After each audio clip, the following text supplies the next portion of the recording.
But if you consider food shortage, for example, it's not so much food shortage as food mismanagement or land resource mismanagement. Yeah. The Food and Agriculture Organization has said that the earth can feed almost 5 times more population than what we have presently.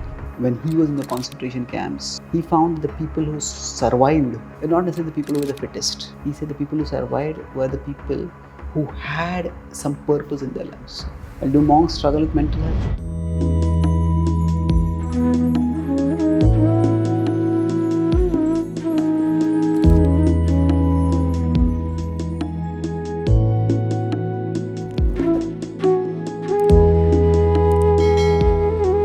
For someone who has gone through immense trauma in their childhood or as an adult life, they just want to survive. What would you say to such a person? Why should they stop thinking of survival when life is so unstable? Nowadays in the world, there's a lot of trauma. With technology, society moving rapidly forward, there's a lot of people getting disenfranchised within communities, families, relationships are broken, a lot of broken homes, a lot of single parents. So there's a lot of instability, mental instability. I empathize with anyone who has gone through trauma, and our prayers and best wishes are there for them. At the same time, while you may think after a trauma, I just want to survive, but we humans need some purpose for surviving. Because there's this, one of the classic books of the last century is Man's Search for Meaning by Victor Frankl. And he talks about when he was in the concentration camps, he found the people who survived were not necessarily the people who were the fittest or the people who somehow managed to get the best food. All the food was terrible over there, but whatever, they got the best. He said the people who survived were the people who had some purpose in their life. There was a scientist who had started writing a paper, not completed the paper. And he said, I'm going to complete this paper. And then that's what enabled him to survive. So, like they're different people. So, it's paradoxical that to actually survive, we need something more than survive. There is survival value.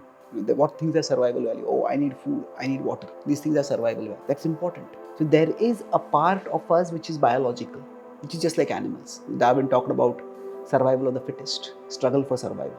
And there is a part of us which is definitely not different from the animals. That's our physical part. But there is a spiritual part which is also not just concerned about survival value, but the value of survival. After I survive, what do I do? So yes, there are emergency situations in our life when we just can't think of anything except survival. If I don't have food to eat, I'll naturally be thinking about how can I get food. But along with that, sooner or later, a person will get the question, what am I surviving for? What am I doing with my life? What is life meant for? And spirituality helps us answer these questions. So the way I say is that in our life, we will all face distresses. Because traumas are severe, but everybody faces it. And to deal with this, we need two things. We need means and we need meaning. So means are what we need to survive. It's at an external level. But meaning is what will give us the purpose for survival. If you consider suicide, and there are a few people who commit suicide because of extreme poverty or extreme deprivation. But many people who commit suicide do so not because they lack the means. It's not that, we may say, I want to survive, but many people, they can survive, but they themselves end their lives. It's not because they don't have the means to survive. It's because they lack the means. So means and meaning both are required. And sometimes, in an immediate perspective, means may take priority, but meaning is much more important in an enduring sense. Do monks struggle with mental health? How do they deal with it? It seems like older adults don't understand us very much, is the question. Yeah.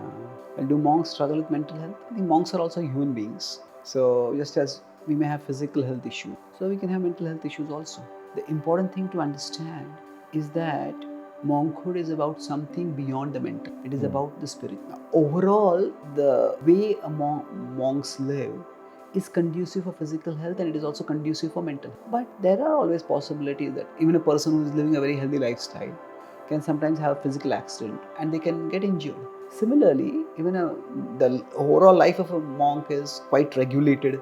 We try to orient our life around discipline and our purpose and values. So all these are conducive to mental health. Generally, when we say mental disorder or lack of mental health, it could mean many things. But my understanding of what it means is that our perception, the mind is a tool for perception. And when our perceptions misalign with reality, leading to negativity.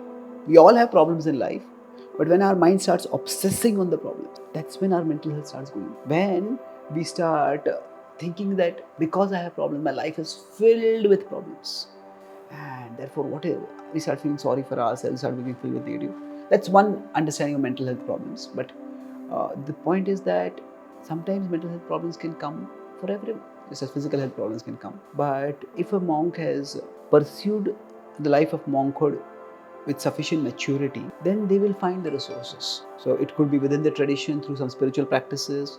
It could be through even monkhood is, at least in our tradition, the Bhakti tradition, monkhood is not about solitude, or it's not just about solitude. It is more about solidarity.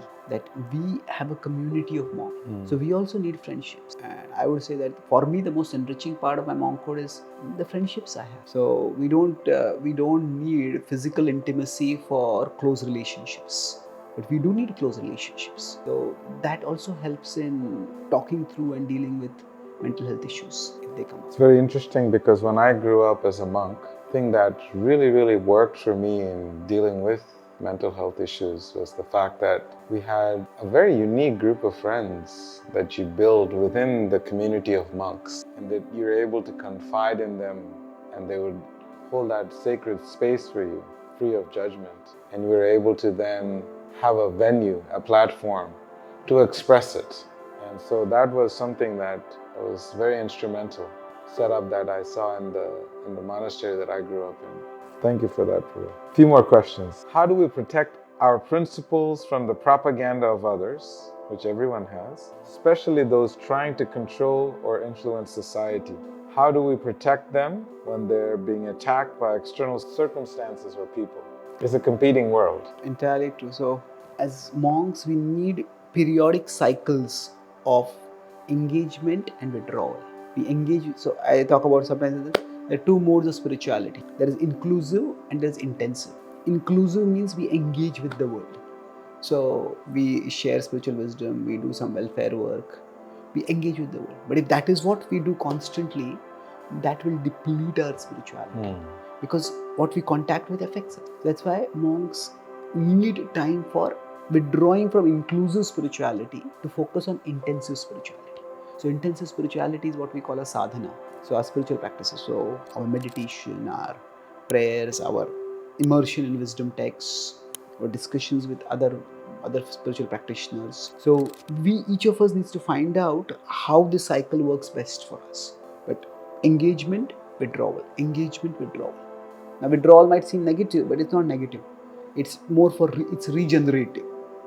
So, if we do this, then it's possible for us to not be affected by the world's values. We want to interact with the world, but what we want to do is that we want to spiritualize the world, help at least some people in the world realize the importance of spiritual values. That doesn't mean we dismiss material values, but we want to contextualize them. They're not the most important thing. But what happens is, when you talk about association, I emphasize this point that association is not just physical proximity. The essence of association is transfer of desires and transfer of values. So if we are really associating with somebody spiritually minded, it's not going there and just being with them, that's hanging out with them, that's nice. But if we are actually getting the association, what should happen is our desire should become spiritual, our value should become spiritual. So similarly, when we are engaging in the world, if we find that by that engagement we are giving excessive priority to material desires or material values, that's the signal that okay, now this is becoming a bit too much. Now I have to move from engagement to withdrawal, from inclusive to intensive spiritual. Few more. When we want to make an impact on the world, we need to live in it and hear everyone's concern. But a monk seems partially against such principle. You have to keep some distance to get rid of negativity, but that does not help you remove that negativity or a poor outcome in the world. How do you justify being a monk when you want to engage with the world? This question is a little vague. Now I get the question that if we want to change the world, but then we move away from the world. Correct. And how do we justify moving away from the world for changing the world? So Gandhi said that be the change you want to see in the world. So my understanding is the biggest change the world needs is the raising of human consciousness. Yes, there are various kinds of shortages in the world, but if you consider food shortage, for example, It's not so much food shortage as food mismanagement or land resource mismanagement. Yeah.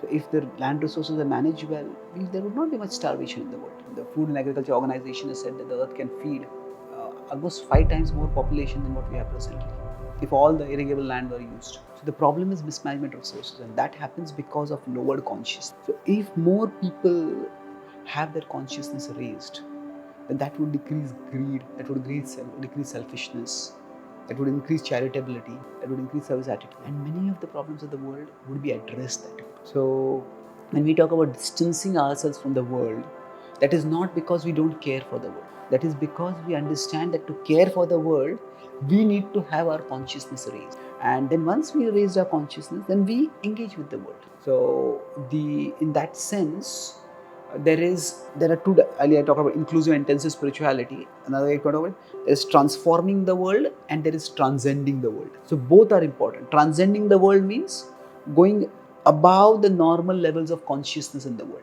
Now, one simple way to differentiate between material and spiritual consciousness is when we see someone, the first thought that comes in our mind is, what can this person do for me? Then that is material consciousness. And the first thought that comes in my mind, what can I do for this person?